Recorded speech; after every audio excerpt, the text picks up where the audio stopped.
பெண்ணாக இருந்தால் ஒரு பெண் தான் விரும்புகின்ற ஒரு மணமகனை தேர்ந்தெடுப்பது அல்லாஹுடைய மார்க்கத்திலே அனுமதிக்கப்பட்ட ஒன்று. ஆனால் நேரடியாக அந்த மணமகனிடத்திலே சென்று தன்னுடைய விருப்பத்தை தெரிவிப்பது அனுமதிக்கப்பட்டது கிடையாது. அல்லாஹுடைய தூதர் முஹம்மது ரசூலுல்லாஹ் ஸல்லல்லாஹு அலைஹி வஸல்லம் அவர்களை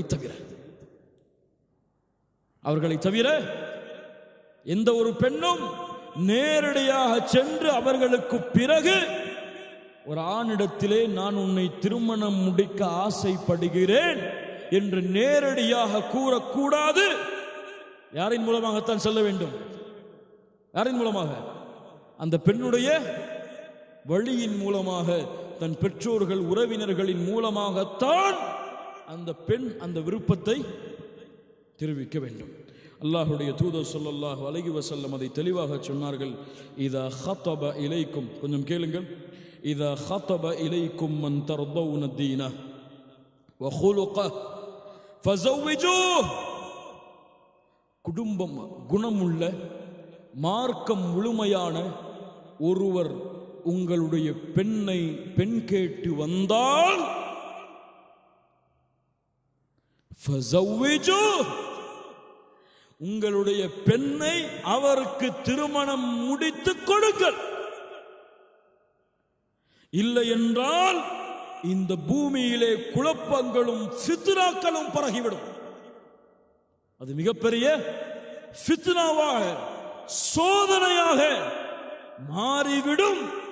குடும்பமுள்ள குணமுள்ள மார்க்கமுள்ள ஒரு ஆண் உங்களுடைய பெண்ணை கேட்டு வேறொரு காரணத்திற்காக அந்த மணமகனை நீங்கள் மறுத்தால் மிகப்பெரிய சோதனைகளும் குழப்பங்களும் ஏற்பட்டுவிடும். இன்னைக்கு தாடி வச்சாலாம் பொண்ணே கிடையாது. இன்னைக்கு தாடி வச்சாலாம் பொண்ணே கிடையாது. மார்க்க பணியை ஏதோ செய்வார்.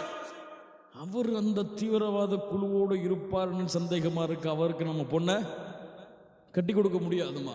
அவரை பார்த்தா இந்த வயசுலேயே 20 வயசுலேயே 23 வயசுலேயே தாடிலாம் வச்சுட்டு கரண்டைக்கு மேலே பிச்சைக்கார மாதிரி, அல்லாஹ் பாதுகாப்பாடாக இந்த வார்த்தைகளை எல்லாம், கரண்டைக்கு மேலே ஃபேண்டை கொடுத்துட்டு போகிறாரு. இவருக்கெல்லாம் போய் பொண்ணை கொடுத்தா இவர் பயானு மார்க்க பண்ணி சொல்லி பொண்ணை கெடுத்து விடுவார். அதனால இவருக்கெல்லாம் போய் பொண்ணை கொடுக்க கூடாது. இல்ல மாஷா அல்லாஹ், அல்லாஹ் பாதுகாத்த பெற்றோர்களை தவிர. சஹாபாக்களிடத்திலே தங்களுடைய மகளை யாராவது பெண் கேட்டு வந்தால் செல்வத்தை எல்லாம் பார்க்கவே மாட்டாங்க. ஏன்? வசதி இல்லாமல் திருமணம் முடித்தால் அல்லாஹ் அவரை செல்வந்தவனாக ஆக்குவான். அல்லாஹ்வுடைய உறுதி அது. கற்பை பாதுகாப்பதற்காக திருமணம் முடித்தால் அல்லாஹ் அவருக்கு உதவி செய்வான். அதனால் அந்த பெண்ணை திருமணம் முடித்து கொடுப்பார்கள்.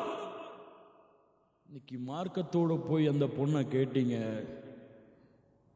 நல்லா ஷேவ் பண்ணிட்டு போய் நல்ல கோட் ஷூட்லாம் போட்டு ஐடி கம்பெனியில் வேலை பார்க்குறேன்னு போய் நில்லுங்க.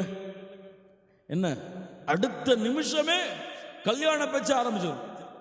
அப்படித்தானே? அதுவே இந்த மாதிரி ஒரு ட்ரெஸ்ஸை போட்டு போய் உங்க பொண்ணு எனக்கு திருமணம் முடிச்சு கொடுங்களான்னு கொஞ்சம் கேளுங்களேன், என்ன ஆகும்? அல்லாஹ் ரப்புல் ஆலமீன் நம்முடைய சமூகத்தை பாதுகாப்பானாக. கண்ணியத்துக்குரியவர்களே, அல்லாஹுடைய தூதர் ஸல்லல்லாஹு அலைஹி வஸல்லம் அதனால தான் சொன்னார்கள், குணமுள்ள மார்க்கமுள்ள யாரையாவது உங்களுடைய பெண் பிள்ளை தேர்ந்தெடுத்த உரிமையின்படி அவளுக்கு நீங்கள் அந்த ஆணை திருமணம் செய்து கொடுங்கள். இல்லை என்றால் என்ன ஏற்படும்? குழப்பங்களும் ஃபித்னாக்களும் ஏற்பட்டுவிடும்.